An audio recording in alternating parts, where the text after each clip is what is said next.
effort and cost. But I wanted to maybe dig a bit deeper on that and said, okay, but you said 2,300 kroners. What else is there around that kind of connectivity issue? I think it has to work, and it has to work with security and safety.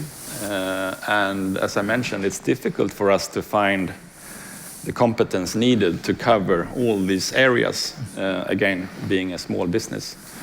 So we are very people dependent, and if one guy leaves, then we start almost from scratch. So there's a lot of worry on my side to make sure that we have this working, not only up and running, but also safely. How much effort or time or pain or? It depends, but if I talk to my IT manager, this is something that he's probably thinking about a couple of hours a day at least. Yeah. Okay. And Daniel, I'm super interested in your really technologically advanced office and slightly jealous of some of the things your employees have that I would like Ericsson to, please. But what's the most surprising thing that you've discovered on this journey of implementing these sort of smart building technologies? Oh, really good question. I think one of the things really struck me is that we have this, our hybrid work policy that says that you can work from whatever, whenever, and that maybe our office should be empty. But we actually have more people at our office than if we compare with our clients. So we have a good return to office, even though we have that policy. And I think that is due to that we actually are providing a really good employee experience. So we get the people back to the office. And also, we have an even load during the week. So we don't have that kind of peak midweek or it's empty on Mondays or whatever. So we have a really even load. And I think that's really great.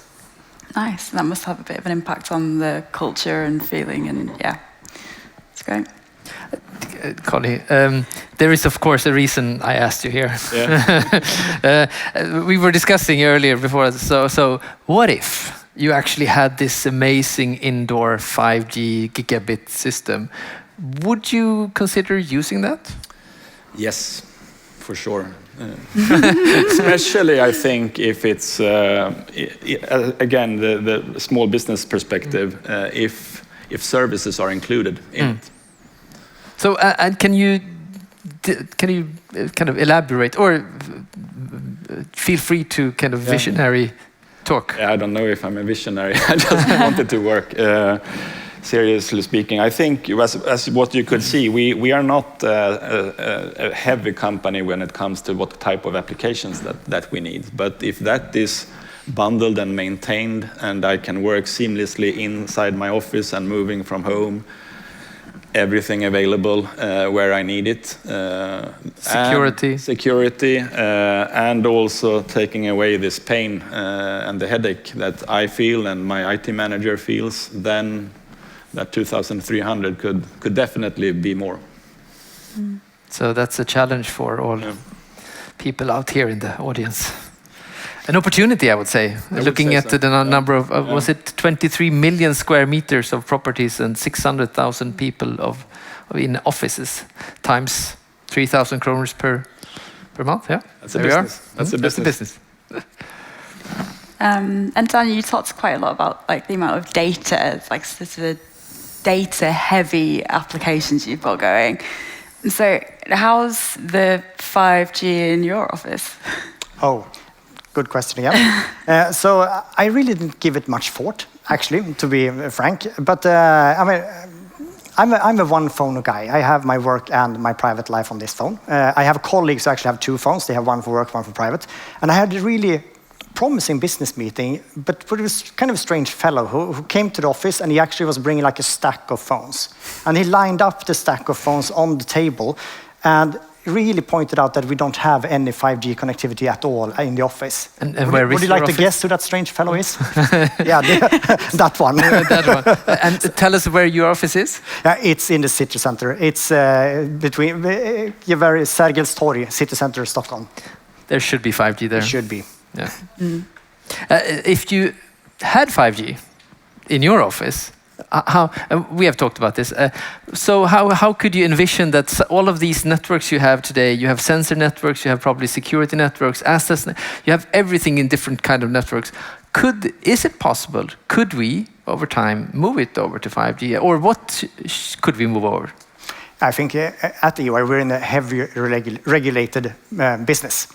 So I think we have a lot of security compliance things going on that will stop us from doing some things in the near future. Maybe in the future that might change. But I think there will be an added value for phones. I mean, that would be an easy step one. And then you need to do some transitions going forward. But I think it will be a challenge short term.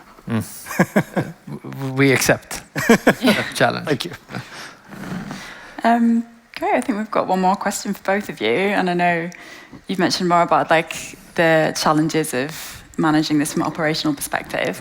But what would you see, Conny, as like the dream workplace experience from your own individual perspective? Like you're going to work, like how do you want it to be in the future? Obviously without the headaches of managing all the things. No, I mean, I think the office needs to be, or the workspace needs to be a combination and catering for the different types of activities. You say that you are in the office 1 to 2 days a week. I'm the opposite. I'm always in the office because that works for me. And when I'm in the office, I need my own focus areas. I need collaborative areas. I need social areas. So I think what we kind of can see here, different environments, also for smaller companies. I think the days of individual offices only I think they are gone. But I also think that the days where you have everybody in an open landscape, they're also gone. So I think the future workspace is consisting of different types of environments. Like we are already there, but I think the integration with technology is becoming more and more needed and also evident. The pandemic has forced us to sit behind the screens, and we were talking just before the meeting here that do you take your digital meeting in the landscape, or do you need a private room? I was walking around here, I saw big meeting rooms being used by one individual. So there are a lot of things to think about how you outline your offices depending on what needs that you have. And how about you, Daniel? I know there's a lot of things that you really like about how you're doing things at the moment, but is there anything else you'd like to see next? Like what's the next step for these? I mean, we're experimenting a lot with new data. I mean, for retail, we heard about holograms. We're looking into holograms. We talk about personal digital signage. We're looking into personal digital signage. More advanced wayfinding, of course.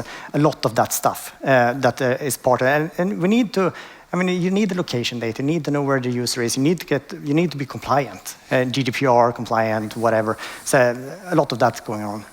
Looking forward.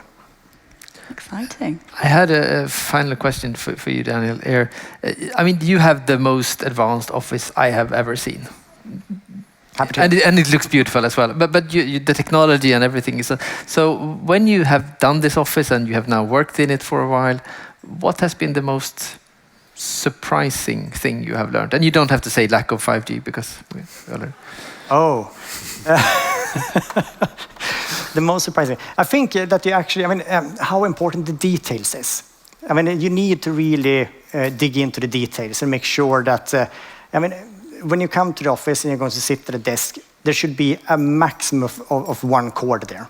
You can't have several. It should be very easy to adhere to the correct behavior, to use the technology, and the details are super important. Perfect. Then we know. Thank you very much. Hand of applause. Thank you. Excellent topic. Bear with me 2 seconds. We will see if we can find the... You're so strong. Look at him. Thank you. We are... No, exactly. So we are lacking one of our presenters, probably stuck in traffic. So we will quickly move on, but then we will show a video because now we need to mic the next group of people. So we will do a speed what do you call it? Speed dating session. Yeah, speed pitching. With 4 of our prop tech companies. So bear with us 2 seconds, and we will rearrange it quickly.